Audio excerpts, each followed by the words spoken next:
Recently, climate risk has been moving from scientific reports into daily headlines. Across the world, heat, rainfall disruption, and ocean temperature anomalies are becoming increasingly important for agriculture, energy, and food supply chains.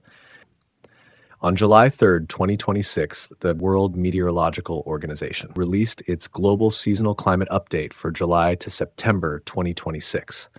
And the message was clear: the Pacific climate signal has changed. According to the WMO, during March to May 2026, the equatorial Pacific transitioned from ENSO neutral conditions to weak El Nino conditions. The Niño 3.4 index rose sharply from 0 degrees Celsius in March to 0.9 degrees in May. More importantly, the WMO's multi-model ensemble now indicates rapid development into a strong El Nino event for July to September 2026. The seasonal average is forecast to reach around 2 degrees Celsius, and the forecast spread is relatively narrow, meaning confidence is high. For climate scientists, this is a major seasonal signal.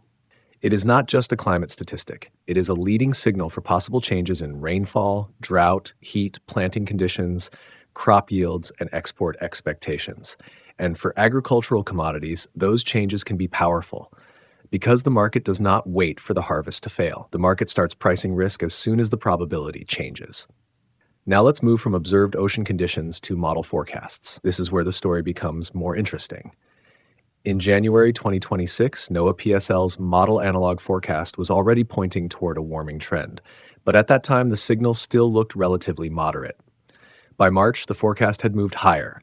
More models were pointing toward a stronger positive Niño 3.4 anomaly later in the year. Then by May, the forecast became much more aggressive. Several model lines were now pointing to a stronger warming event from late 2026 into early 2027. This does not mean the forecast will be exactly right. Climate forecasts always have uncertainty, but the direction of revision matters. From January to May, the model picture did not weaken, it strengthened. For investors, that is important, because markets often move not only on what is happening today, but on how expectations are changing. The probability charts tell a similar story. Here, the red bars represent the probability of a high Niño 3.4 anomaly scenario. In January, the picture was still mixed. There was some probability of warming, but the signal was not yet overwhelming. By March, the high temperature anomaly scenario became much more dominant across the forecast window. By May, the red bars became even more striking. The probability of a high anomaly scenario was extremely elevated for the coming seasons. Again, this is not a guarantee. A probability chart is not a price target, but it tells us that the risk distribution has shifted. El Niño has moved from a possibility into something that markets may need to price. That is the key investment point. Not certainty, probability, not prediction, risk repricing. At this point, it is very important to avoid a common mistake. El Niño does not mean that every agricultural commodity must go up. Weather is never that simple. The impact depends on the crop, the region, the growing season, existing inventory levels, trade flows, government policy, currency movements, and energy prices.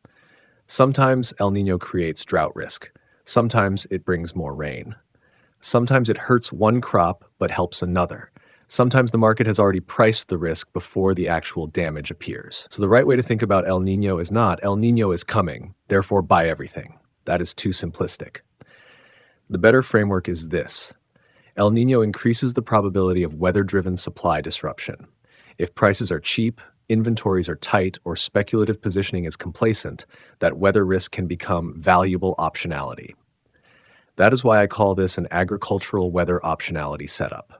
For my research, there are three markets I will be watching closely. The first is wheat. Wheat is highly sensitive to weather risk because production is spread across many key exporting regions. The United States, Canada, Europe, the Black Sea region, Australia, and Argentina can all matter.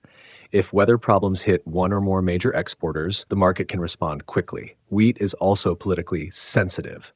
Food security, export restrictions, war-related logistics, and government stockpiling can all amplify price moves. So wheat is often one of the cleaner ways to monitor agricultural weather risk. The second market is corn. Corn is more complicated. El Niño does not automatically mean bad news for U.S. corn.